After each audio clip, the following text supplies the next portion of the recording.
Have you ever stopped to think about what sound actually looks like? I mean, not just in your head, but for real. Well, today we're diving into this really cool experiment that basically uncovers the secret geometry of sound waves. And all it takes is a metal plate, a speaker, and a little bit of sand. Let's see what we can find. I know, it sounds a little bit like science fiction, right? I mean, we think of sound as something you just hear. But what if you could take those invisible vibrations and turn them into these amazing, beautiful, and, get this, predictable patterns? And boom, there it is. This is not some CGI or abstract art. No way.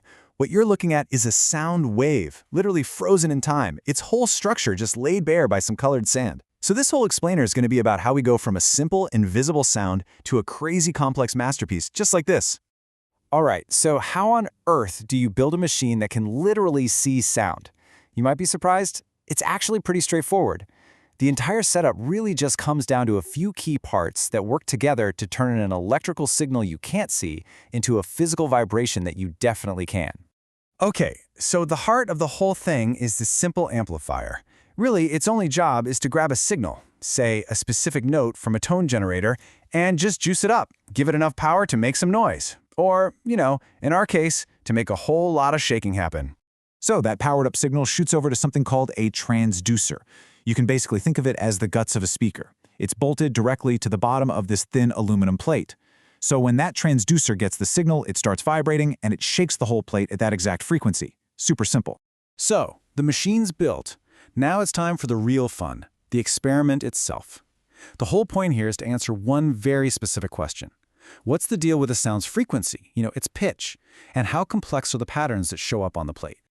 And this brings us to our hypothesis. The big idea is this. As the frequency of that vibration increases, the patterns that the sand makes are going to get more and more complex. It's a pretty simple idea, right? Higher pitch should equal more complicated shapes. Let's see if the evidence actually backs that up.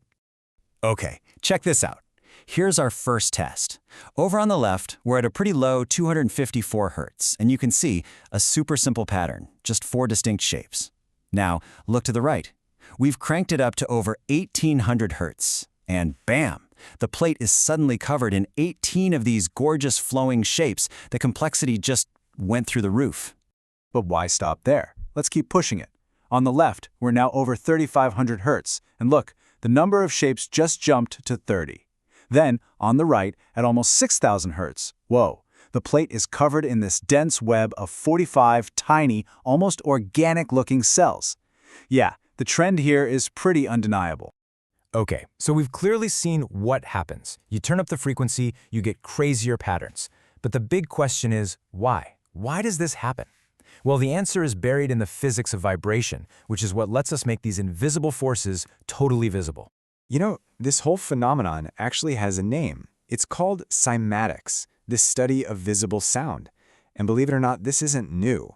These are often called Chladni patterns, and they were first documented way back in the 1780s by a physicist named Ernst Chladni. He used a violin bow on metal plates to reveal these exact same kinds of hidden geometries. Pretty wild, huh? Okay, now here's the really crucial part. These incredible patterns don't just pop up at any old frequency. Nope, they only form at very specific frequencies called resonant frequencies. A really great way to think about it is like pushing someone on a swing. You know how if you push at just the right rhythm, that's the resonant frequency? They go higher and higher? This metal plate is doing the exact same thing. It vibrates way more efficiently at these special frequencies, and that's what allows these stable, beautiful patterns to form. So here's where the magic really happens. At these special resonant frequencies, some parts of the plate are just vibrating like crazy and they literally bounce the sand right off. But other parts of the plate are perfectly still. They're not moving at all.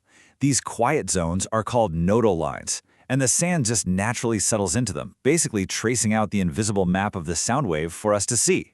So we've seen the absolutely stunning visuals, and we've got a handle on the physics behind it all. Now let's look at the hard data. It's time to bring this experiment home and see if the numbers really tell the same story that our eyes have been.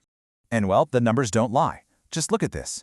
As the frequency in that left column climbs higher and higher, the number of shapes we counted on the plate, that's the right column, it goes right up with it. It's a crystal clear, direct relationship. More hertz equals more shapes. Simple as that. The hypothesis is looking pretty solid. And here you have it, the whole thing, all pulled together in the final science fair project. This board really represents that entire journey we just took, right from that first question, through building the rig and collecting the data, all the way to the final analysis. It's just a perfect picture of the scientific method in action. So what do we learn from all this? What are the big takeaways? Well, first, and most obviously, the hypothesis was totally confirmed. Higher frequencies absolutely create more complex patterns. Second, we learned that resonance is everything. You don't get these amazing shapes without hitting those very specific frequencies. And third, there was this cool little side discovery from the experiment. The material itself actually matters. At one point, the sand was too heavy for a certain frequency to move it, which just goes to show that even the weight of the particles can play a role.